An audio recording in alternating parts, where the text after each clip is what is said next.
Well, hello, everybody. We'll go ahead and call this meeting to order.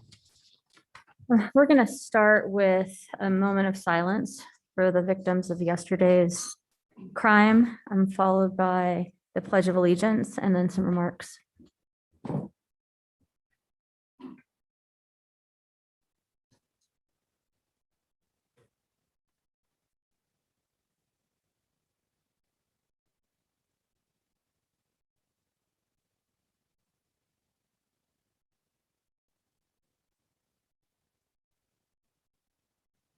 I pledge allegiance to the flag of the United States of America and to the republic for which it stands, one nation, under God, indivisible, with liberty and justice for all.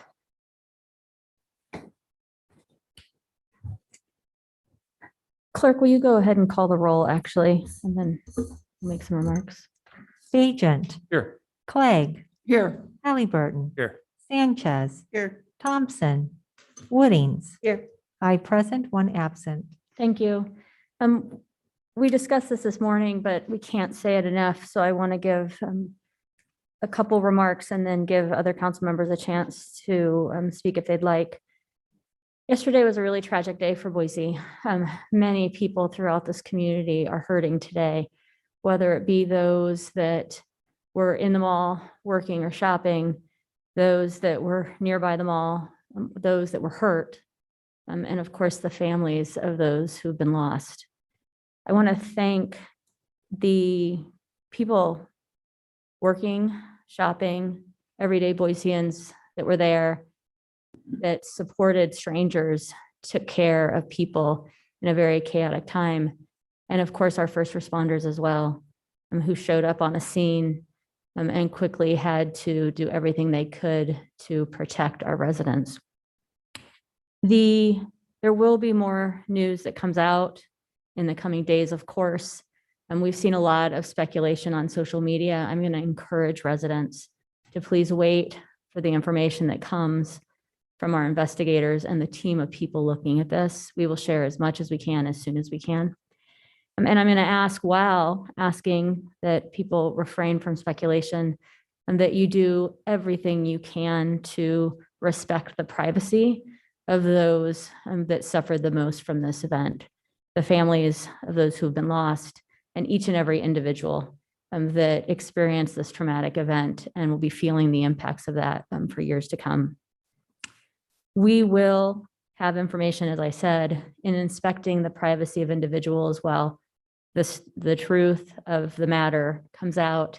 I know that many Boiseans want to do all they can to support those in our community that are hurting right now. And so just want you to know that there will be opportunities to support those who have been hurt, to make clear the importance of coming together to honor what was lost, and then focus on how we move forward as a community. So please stay tuned for that. But in the meantime, I know we all do what Boiseans do, which is take care of each other, support those in their darkest hours. But in doing that, respecting the space that folks need also to grieve. And with that, I thank you all for that are here. Thank everyone yesterday for everything that you did to support people around you, and know that we'll have many more conversations moving forward. Madam Mayor, I'll be very brief. I think Madam Mayor was eloquent in covering feelings about yesterday. I'm a Boise native, and this is certainly not something that you ever would think would happen in your hometown, but it did. And the thing I know about Boiseans is that they do care about each other and they do care for each other. And in the coming days, I think that's where we'll find our strength and our solace in this terrible event. Madam Mayor. Thank you, Madam Mayor. Thank you for your words, Madam Mayor and Council President Clegg. I just want to join with everyone in our community who mourns the loss of life that we experienced yesterday, and in some ways the loss of our innocence about what it means to live in this modern era where guns proliferate. And I just had asked that moving forward that we engage deeper with our community to do whatever we can to ensure that this is the last time that our community has to contend with such a painful incident. Madam Mayor, the mayor's comments were eloquent and right on point from my perspective. And I would only add that, for myself, I feel pain and grief, sadness, real inability to do anything about any of those things. I think people in our community are also feeling fear. Those feelings are okay. Less than 24 hours after an event like this, I think we're all in an emotional place. I can't even imagine what it's like for many of our first responders. Those feelings are okay. And if you're feeling them, anyone in the community, people at the mall or elsewhere, express and share them and join the rest of the community in those senses of all of those things. We're in that stage right now. And I would just encourage everybody to embrace rather than to hide from the fact that this is a terribly emotionally traumatic event for all of us. Madam Mayor, I just want to echo your thanks for the first responders who, essentially run into danger to help us at our worst time. And also recognize all of the people who became frontline protectors yesterday, folks who, work retail jobs, probably get paid $12 an hour and who shuffled their customers into back rooms to help protect them. I think it's really brave. Thank you. Madam Mayor, I didn't comment earlier this morning. It takes me a long time to process things of this magnitude and things that I guess I never would have imagined to have to process. I do want to thank you, Madam Mayor, and the Chief of Police for the way that you responded to the event and the way that you reassured the community, and Councilmember Bajan as well. That message of feeling this pain is certainly real. And there are lots of places out there where you can find help if you need it. So as you're trying to process this and you're trying to figure things out, if you do need that help, please seek it out. There are so many places available to have these conversations and so many people to talk with. And I guess finally, to the families, this is the worst thing that could possibly ever happen. And I am just so sorry for you. And I can't imagine the pain that you're going through right now. And the community is here with love and support for you. Thank you all. So we are going to move into our council agenda. And the first action we need to take is to approve the minutes of our meetings from last week of October 19th. Madam Mayor, I move we approve the city council minutes of the work session and regular evening meeting of October 19th, 2021. Second. We have a motion, and a second. Clerk, will you call the roll? Halliburton, Yes. Sanchez, Yes. Woodings, Yes. Bajent, Yes. Clegg, Yes, all in favor, motion carries. Madam Mayor, Yes. I have a motion to defer 2 items on the consent agenda. Okay.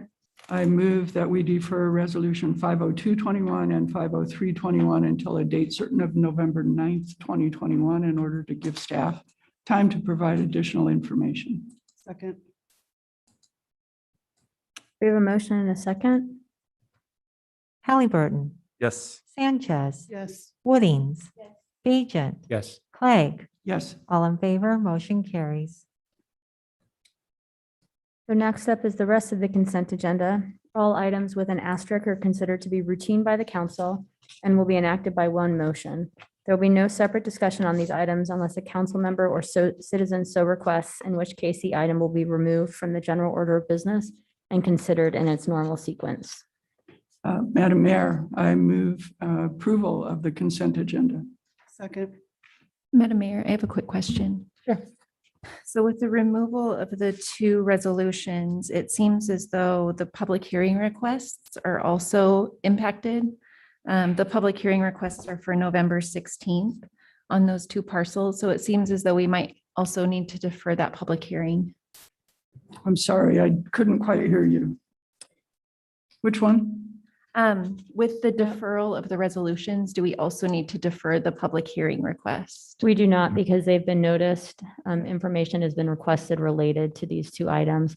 You can still take action on the 9th and have the public hearing on the 16th. Oh, okay. Thank you. My calendar, my internal calendar was off. That's right. Thank you. Thank you. Sorry, I couldn't hear you.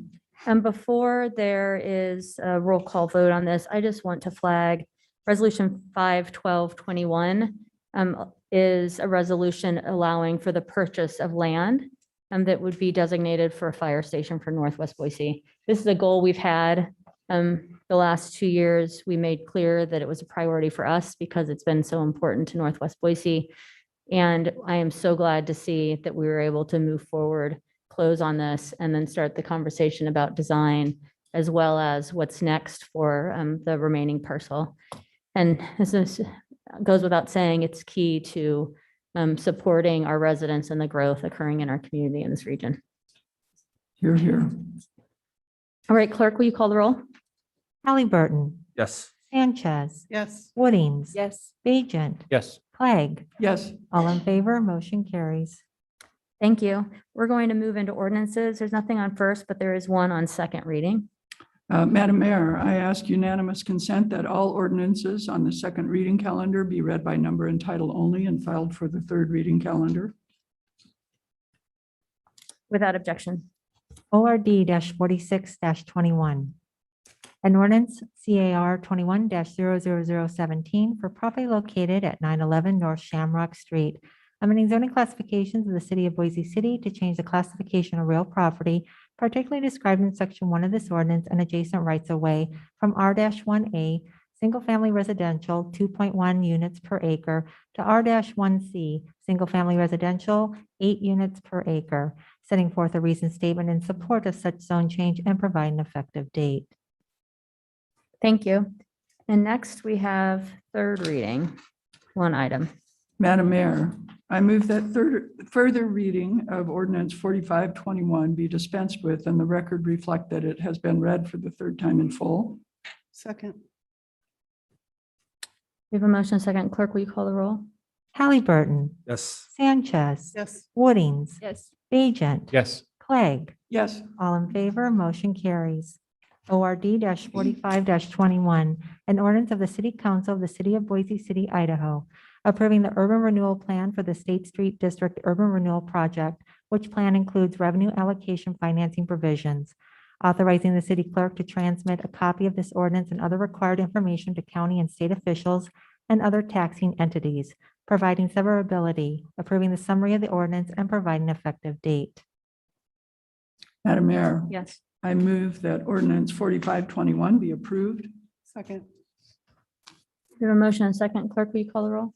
Halliburton, Yes. Sanchez, Yes. Woodings, Yes. Bajent, Yes. Clegg, Yes, all in favor, motion carries. Madam Mayor, Yes. it wasn't really germane to the vote, but I would just like to note the last vote was on the approval of the urban renewal district on State Street. Since I've been on city council, I've worked very hard to, as have many of the people on this council and the mayor, to ensure that State Street has best-in-class transit service, and this action will allow us to help provide the land use and other infrastructure needed to support that best-in-class transit. Thank you. All right, we'll move on to special business. First up, we have the reappointment of Patrick Paz. Patrick, are you here? Okay. To the Electrical Code Board for a 4-year term. Is he online? No, Madam Mayor. All right, well, I'll just thank you so that it's in the record. Thank you for your service, Patrick. We appreciate that you were willing to continue to serve. Madam Mayor, I ask unanimous consent to reappoint Patrick Paz to the Electrical Code Board for a 4-year term ending October 2025. Without Thank you, objection. All right, thank you. Thank you, Patrick. You're official again. Appreciate your service. Next up, we have Mary Ann Cahoon from Disaster Cleanup and Andrea Bradshaw from Belfour Property and a whole crew of people here from Light My Fire. Appreciate, of course, everything you do. But come on up. You've got a presentation. This is always such a wonderful presentation. Yes. Oh, my goodness. Wow. Thank you. Today is a bittersweet day. We understand that. Yeah. And so first of all, we want to give our condolences to the lives that were lost, the first responders who were out there. It's tough. It's really tough. And for you, so we just pray for strength and for wisdom and for healing as we process through this as a community. We are a great city. And we just pray that the evil rolls out and only the good flows in. The sweet part about today is we as a collective group, Light My Fire, have a nice big fat check to give up to you guys today. $32,400 will be donated to both fire prevention, safety, which is $16,200. And that you guys match with a grant. So that comes up to 26,200. And then for the burnout and fire burnout fund, I'm a little emotional. Anyway, we've worked together for a really long time. Bob actually has been here since the very beginning, and he had a donation that came in through his Ricketts and Associates of $10,000 because of the long work that he's done with Light My Fire and the things in the community. So we have big shoes as we're working through Light My Fire with Bob. And in 2021, we didn't have an event because of COVID. And so that's why we're doing this check donation right now. And in 2022 highlight, we're going to do a Gatsby theme with the Roaring 20s. So we think that's going to be really, really fun. And we have some save the date invites that they're going to pass out. And in 2020, one of the things we felt was really important is that we help with first responders that go through PTSD. And so there was a donation made to that first responder group that they were pulling together. And so we know that these funds will also help with some of that on the things that have happened just yesterday. So with that, does anybody else want to say anything?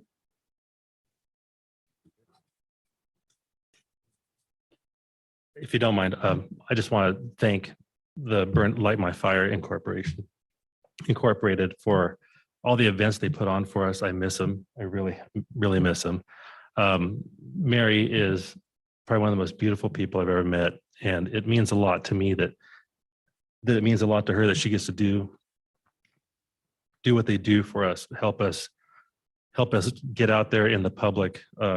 Captain Beam is supplied with all the educational materials he can use out there, preventing fires in the public through public education. I know Chief Niemeyer has voiced his concern that we could actually do more in the public. And so with this money, we'll be able to do it. And I just look forward to doing more with you guys. It's always been a pleasure. So thank you. Thank you.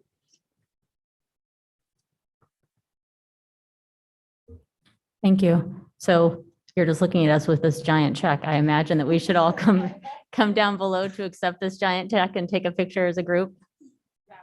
Wonderful.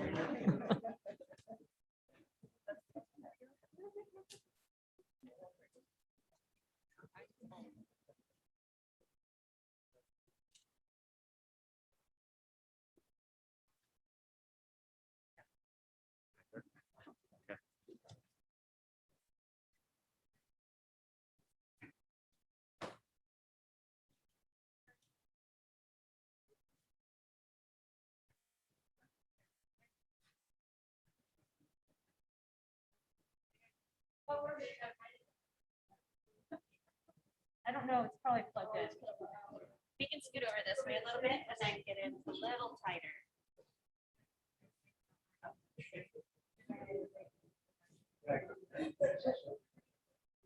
Hey, you guys ready?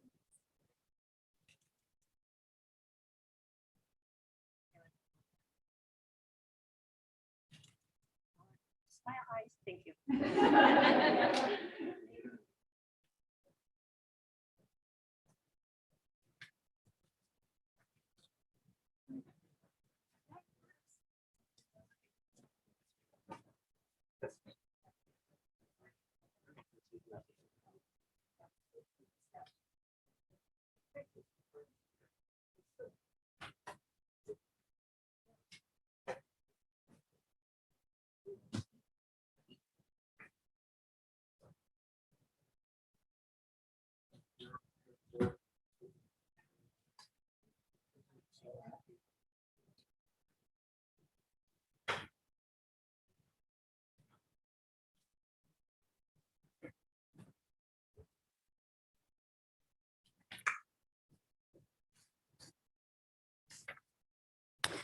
Well, thank you again.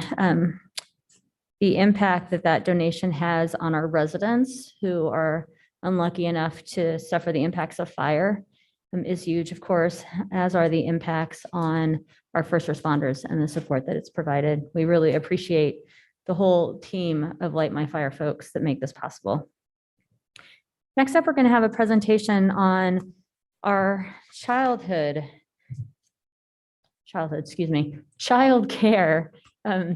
changes, proposed childcare licensing changes. And just to tee this up, it's really interesting. In early 2020, the Economic Development Committee that provided recommendations for the city and my administration tagged childcare as an issue that really needed to be addressed, that hadn't been elevated in economic development conversations in this community before. Of course, then right in the midst of that, we suffered the impacts of COVID, and it became even more clear to everyone how important childcare support after school, as Councilmember Woodings brought up earlier, is to support working families, is to support the kids when schools are in and out of session. Our Economic Recovery Task Force recommended that this was a place that the city could engage in appropriate spots in partnership with others.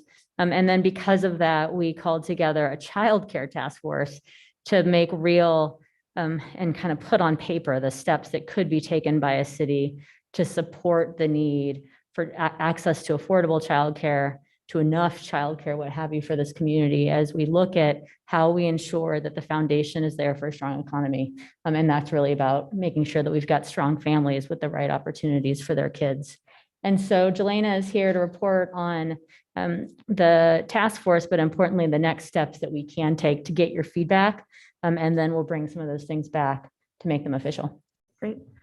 Good afternoon, Madam Mayor, members of the council. My name is Jelena Finnegan. I'm the Director of Strategic Initiatives here in the Mayor's office.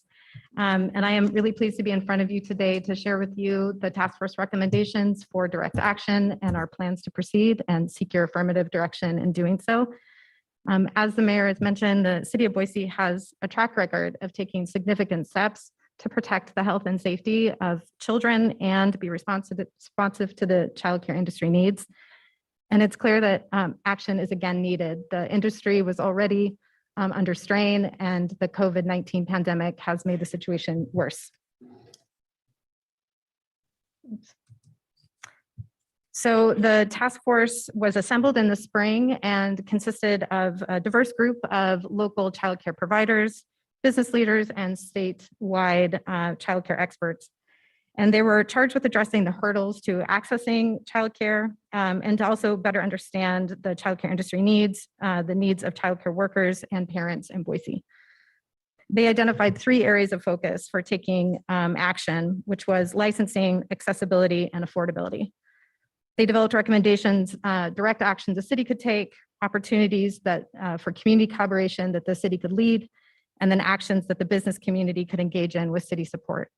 So this presentation will focus on the recommendations for the direct city action and look forward to your feedback on those plans. So those 3 recommendations were first to issue temporary licenses to reduce the time between application and ability to work. This was their strongest recommendation, the most important to the committee, to the task force.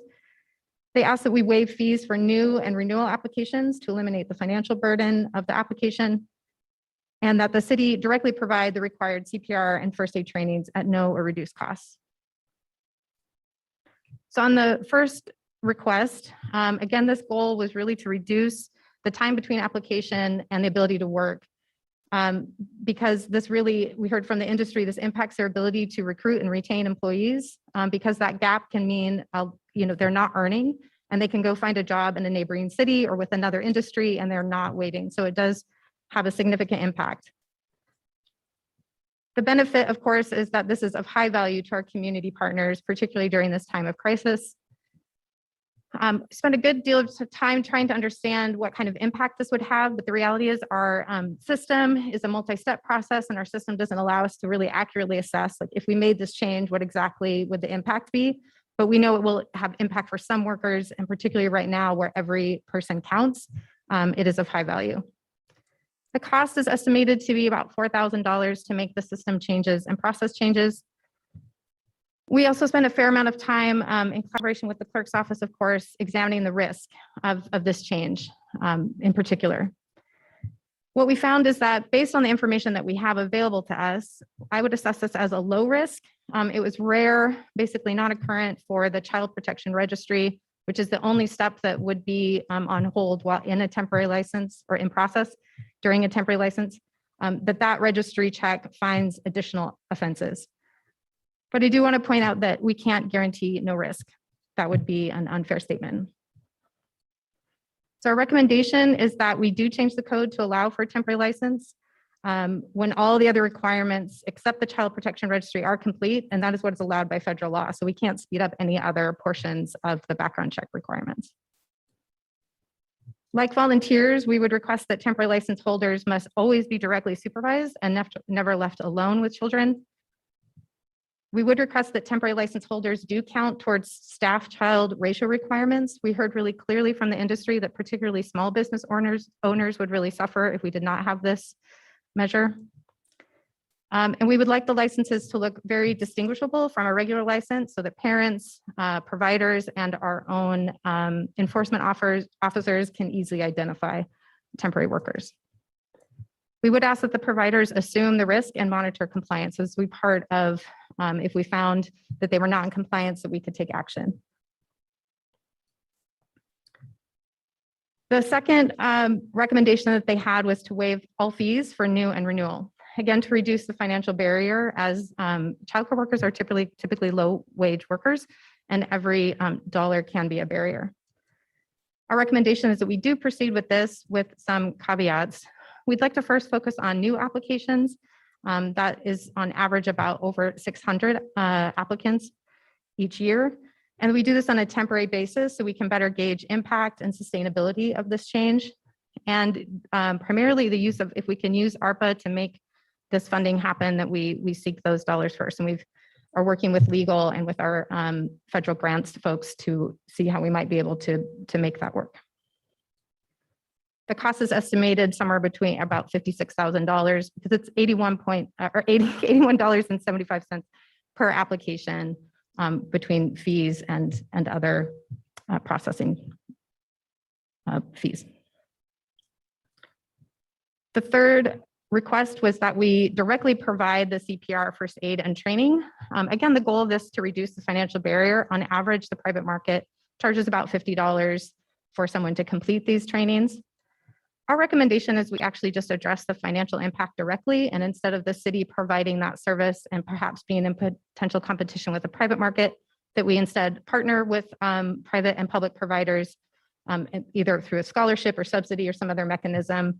And then if that's not moving forward quick enough, that we look at direct city provision as a backup plan, but first proceed with trying to just directly address the financial barrier first. The cost of that is estimated at about $34,000 per year.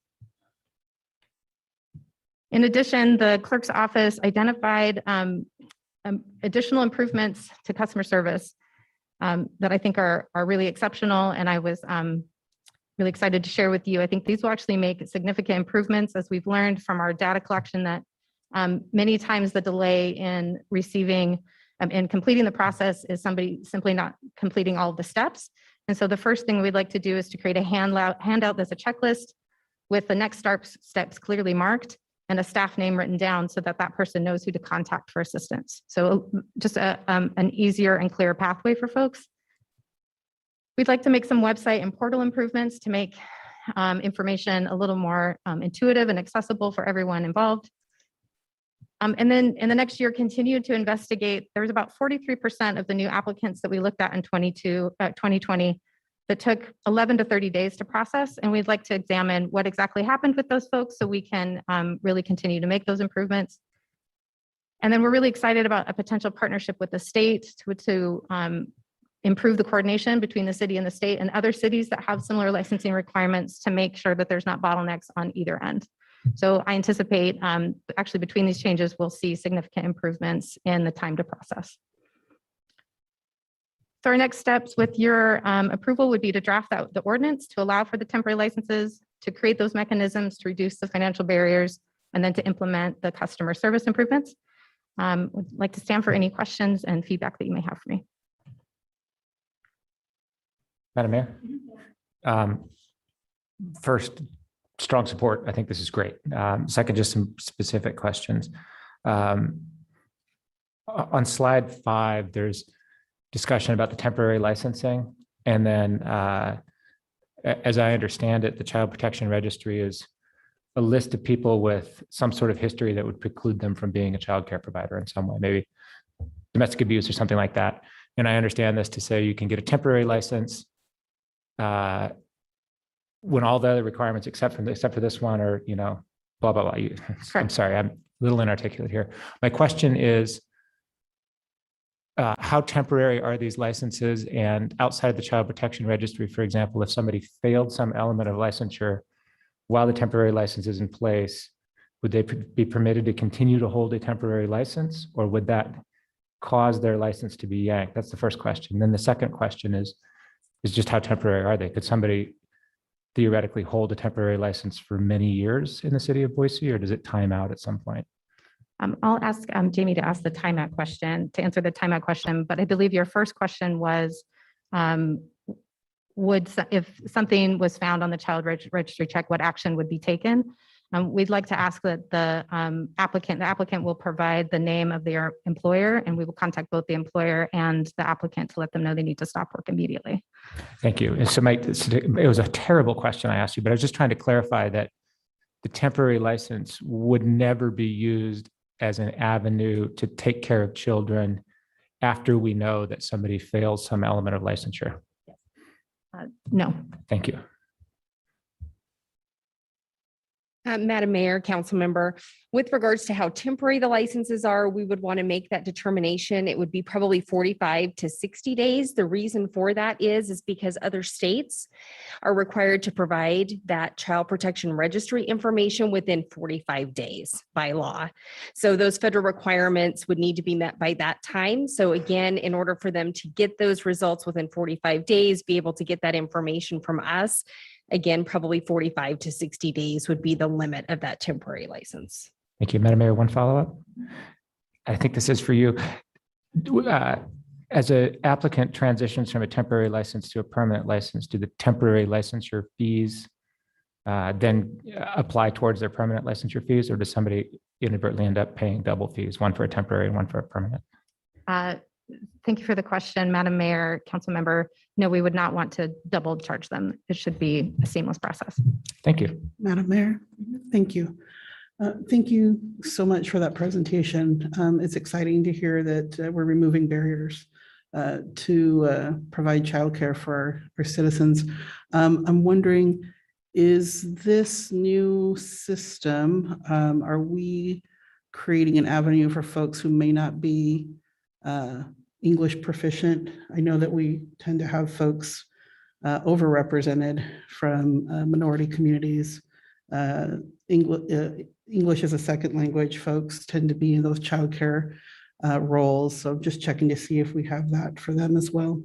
Madam Mayor, council member, thank you for that question. And no, we can look into that and get back to you. Certainly working with the community engagement folks who are committed to language access, we should investigate that further. Thank you. Madam Mayor, a couple of questions.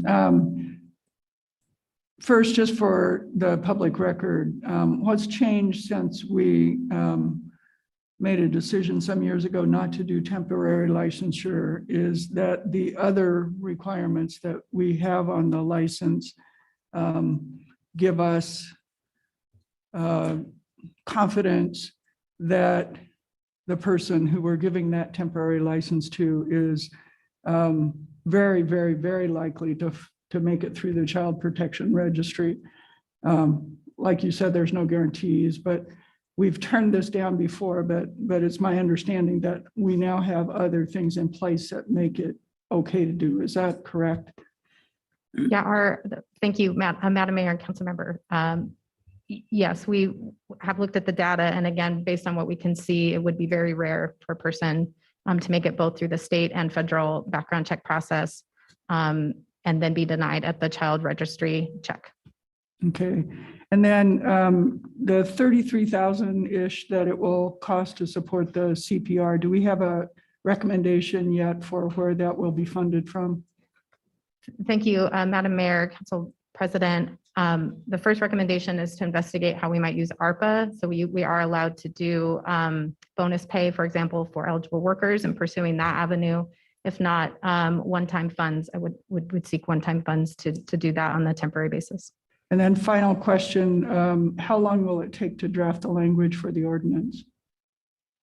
Do you have Thank any? you. Is it going to be pretty quick? In other words, how soon can we get this in place if we say nod our heads yes today?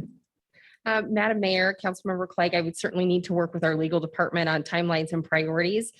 But the actual changes to the ordinance are actually pretty minimal to get us to where we need to go.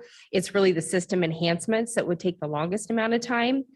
But those items that are just the educational pieces, some of the checklists, those kinds of things can be implemented rather quickly as well. So I would say probably within 4 to 6 weeks or less, we could have those ordinance changes definitely to you on the reading calendar and ready to move forward. Okay, thank you. Madam Mayor. Thank you so much for bringing this. I know that Jamie knows I've been very concerned about this for a long, long time. And so I know that this has been a lot of work, really making sure that kids are going to be safe while we cut a little bit of the red tape that keeps workers from jobs in this really important area. So I don't have any feedback. I think this is wonderful. Jelena, the memo was so great. I read the whole thing in full several times. It answered all of my questions. So I want to thank you for that. And I really look forward to supporting this. I think it's a critical change. I've heard from several of our childcare providers recently who are like, when can we expect this? Please, let's get this going. So I'm looking forward to anything I can do to help this get implemented as quickly as possible. Thank you. Thank you. Madam Mayor, thank you for the presentation. Thank you for the memo, and thanks for the folks that you included on your stakeholder committee. It was a very great representation of groups, including folks from the nonprofit sector. So that was wonderful to see. I appreciate Council President Clegg bringing up where the funding will come from the budget, because certainly, using ARPA funds or some temporary one-time funds would be great, but it would also be awesome to know exactly where we're going to use these funds before in the future. And I think that there's support for that as well. It seems like this is a great investment into our community that probably, pays itself back in a variety of different ways.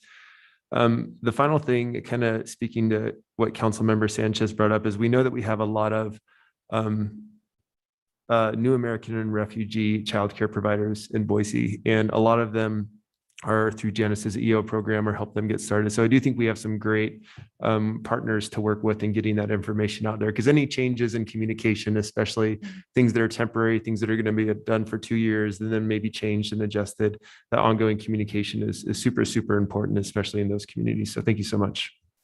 Thank you. Madam Mayor? Yeah.